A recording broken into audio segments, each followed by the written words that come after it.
Alright, the fourth little task we had during the class was to play with the cloning tool. So I'm off on the side here and I'm looking for cloning tool. You'll notice there's two types. There's the clone stamp and the pattern stamp. We're going to deal mostly with the clone stamp today. So I'm going to click on that. You'll notice there are some brush features, which is why we spent so much time on the brush. They have size, hardness, there's opacity, flow, and we're going to talk a little bit about this current layer and align sample shortly. So here's how we use the cloning tool. I'm currently working with one layer, just the background layer. So if I put my cursor over the small squirrel's face here and I hold down Alt, you'll see that the brush turns to a target. So once I do that, I put my target over there, I left click once. Notice how the cursor changed. That locks my target area. I release the Alt button, I go back to the brush, and now when I move this off to the side, you'll notice it shows me the target area that's about to be cloned.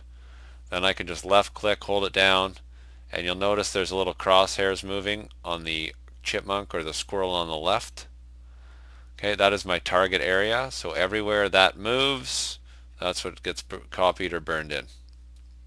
So there is my second little squirrel or chipmunk, and it looks like I actually matched up really nice because the wood matches. So I have two of the exact same squirrels sitting on the bird feeder.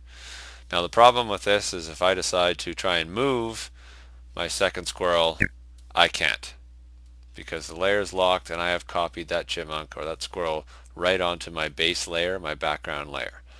So that's kind of limiting. So I'm going to go back to the open stage, get rid of one of the chipmunks. I'm going to create a new layer, back to my clone tool, and I'm going to make sure I'm on background 1, go over the chipmunk's face, hold down Alt, set the anchor for the cloning, release Alt. Now here's the key. I'm going to move up to the other layer, so I'm cloning from one layer to the next. Now when I clone and paint the chipmunk in, like such, I can use my move tool and I can actually move him around, or her. Right? And that's a little more advantageous for editing.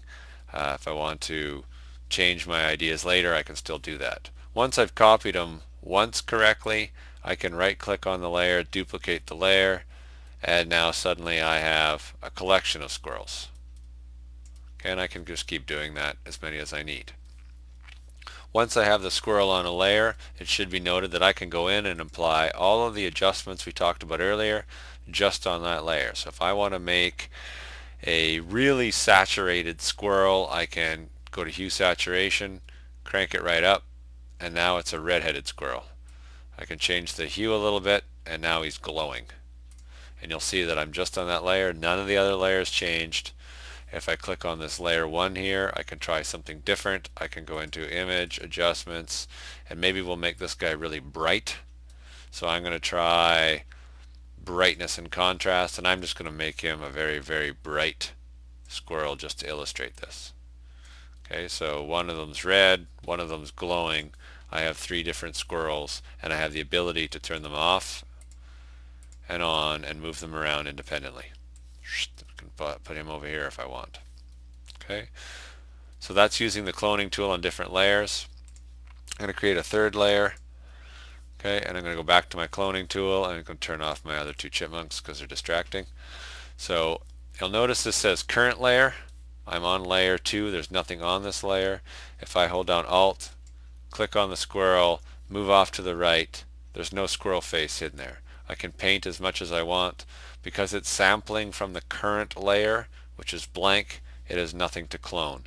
If I want to get around that, I simply move this to current and below or all layers. Notice I'm still on layer 2. I set my anchor point, left click, move off, and notice there's the squirrel's face again. So if something's not cloning, make sure you're on the right layer. Make sure you have the sampling destination picked correctly. And there's my third squirrel. Now I can turn them all on and I'm having a little party. So that's cloning. I'm going to go back to my open and I'm going to try a slightly different method. I'm going to select that squirrel and I'm going to use the shortcuts. I can either use edit, copy, which is a Command C, or Control C, which is what I'm going to do. So I'm going to go Command C.